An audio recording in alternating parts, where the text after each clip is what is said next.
Hey everybody,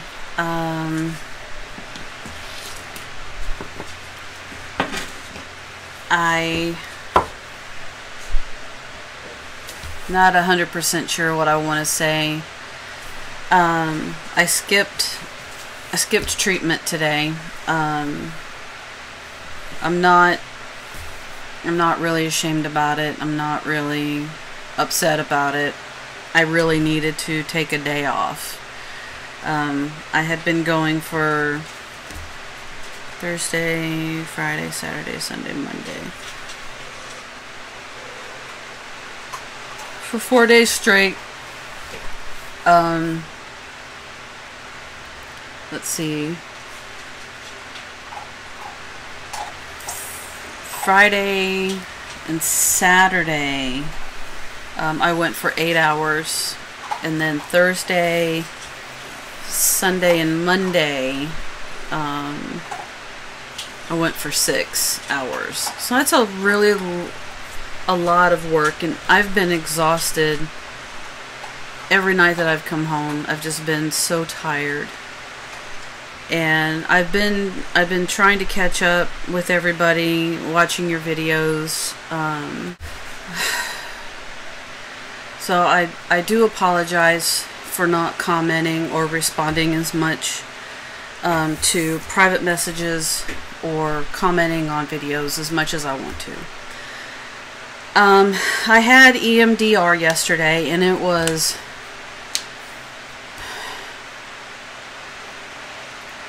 amazing. We worked on my dad's death and the feelings that I had behind it, and how I saw that it was traumatic for me.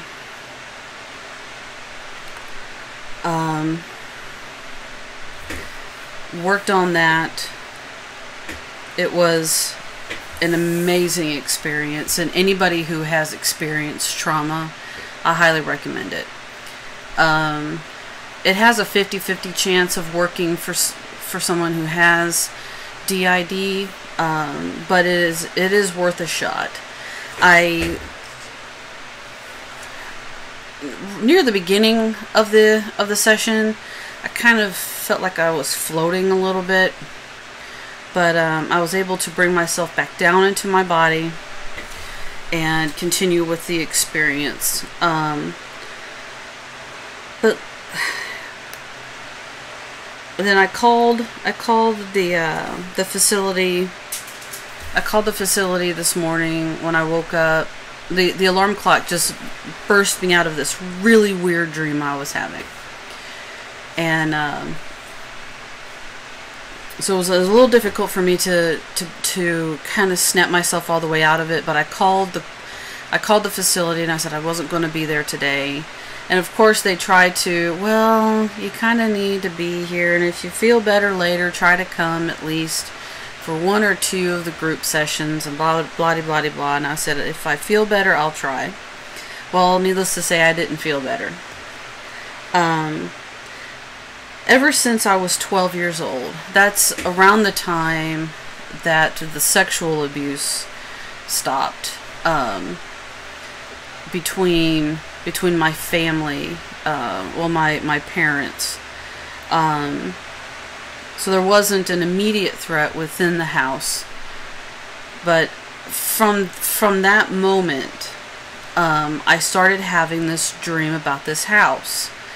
And the first couple of years, the only thing that I can remember about the house was I would walk into these front doors, and on either side were stairs leading up, kind of like an arch, to the second floor. And to the right and to the left, there were just long corridors with a bunch of doors. And as the years went by, just more and more detail was added to the house. I finally got to the back rooms. I finally got to the kitchen, to the mud room, to a couple of the floors upstairs. So as years went by, just the house just built and built and built and built and built upon itself. At one point, I was able to actually step outside of the house, and it looked like the town that it was in just had five buildings. It had a little church, just one of those little one-room churches that you would see in like the Little House on the Prairie kind of thing. It had 2 other buildings. I think one looked like a house, but the other one was a mine. And I was in the mine trying to come back out of the mine in that dream, and then I could see the house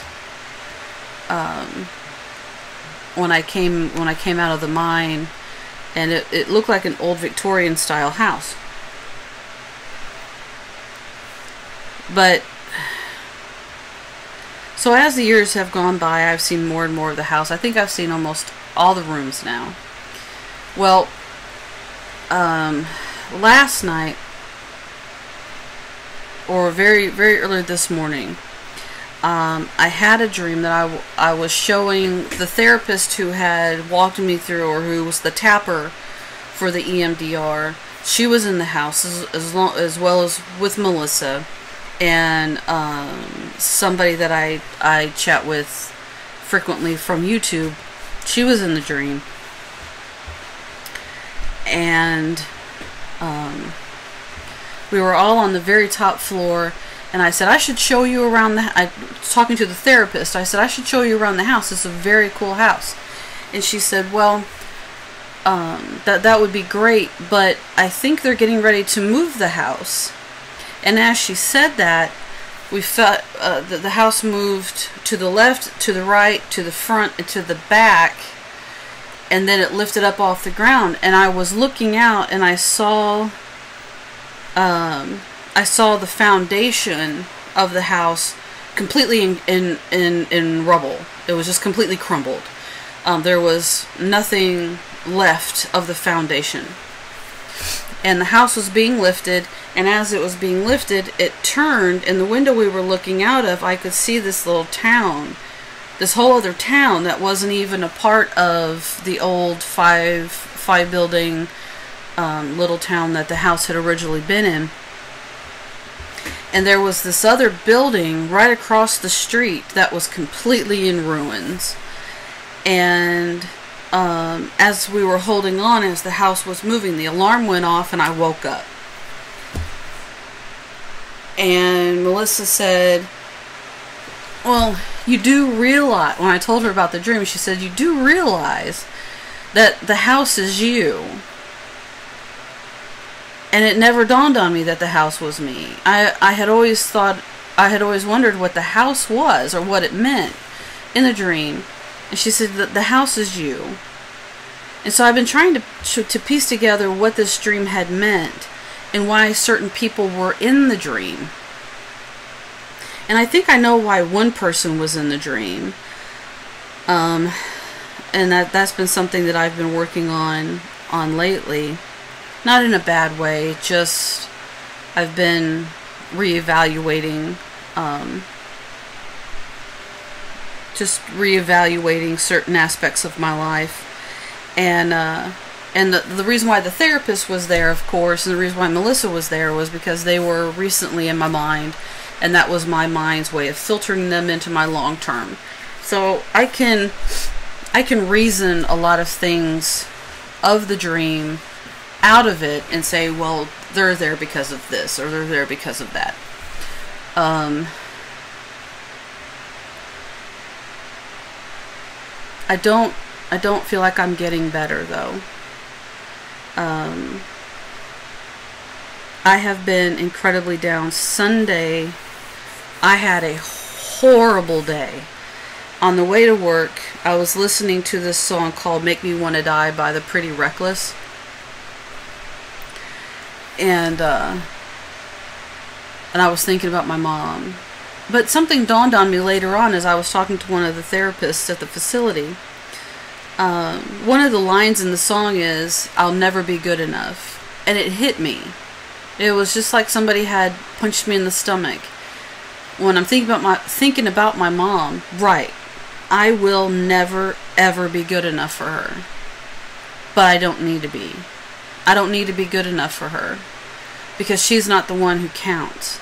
Her opinion doesn't count anymore in my life. And what I do in my life has no regard or no bearing on her. So she may think it does. I got an email from her just a little bit ago, and she was like, well, I've been trying to call you, but your number says it's not connected anymore. So I lied to her and I said I don't have a cell phone anymore. And I felt no remorse lying to her, because the counselor said to me, and I felt bad because they've been learning bits and pieces of what I went through as a child, and this one lady has been kind of emotional about it. She's a really good therapist. She's a really good counselor, and her heart is in it. And you don't really see that often, where somebody's heart is so into what they're doing. But she sat there with tears swelling in her eyes, and she said, the minute your mother harmed you, she forfeited any right to you. She forfeited any emotional attachments to you. She forfeited any love that she thinks you owe her, any loyalty she thinks you owe her, just because she brought you into this world. Because of the things that she did to you, she forfeited all of that. And she was right. My mother forfeited all of that crap, and so did my dad.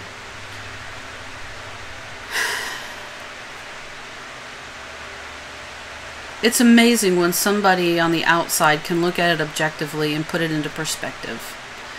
It is so amazing. But I haven't been able to get out of my anger. I haven't been able to get over that. And today I just hit a very low depression. And I was in bed from 9:30 last night until noon today, when I finally forced myself out of bed. I didn't do anything once I got out of bed, but I made myself get out of bed.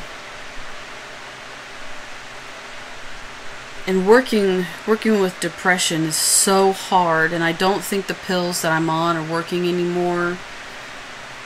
I'm on Lexapro and Xanax, and it's just difficult to pull myself out of it. I know I can. I know it's going to take time.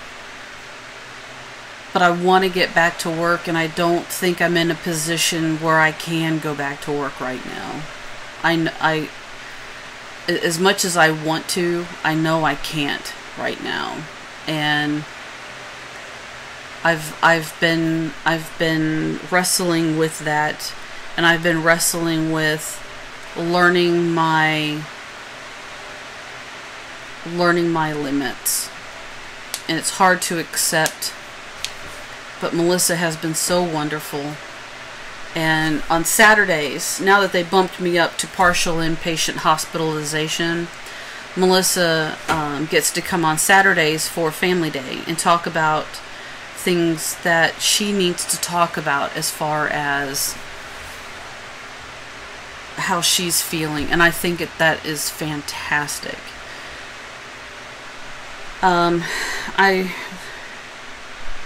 I will keep you guys posted and updated, and I'm sorry I haven't made an MP video lately, but just things have been working on me, and it's just very difficult to function every day. I hope you guys are well. And I will try to get this up tonight. Tonight's the 30th. So I'm going to work on it tonight and see if I can get it up tonight. And I will talk to some of you later.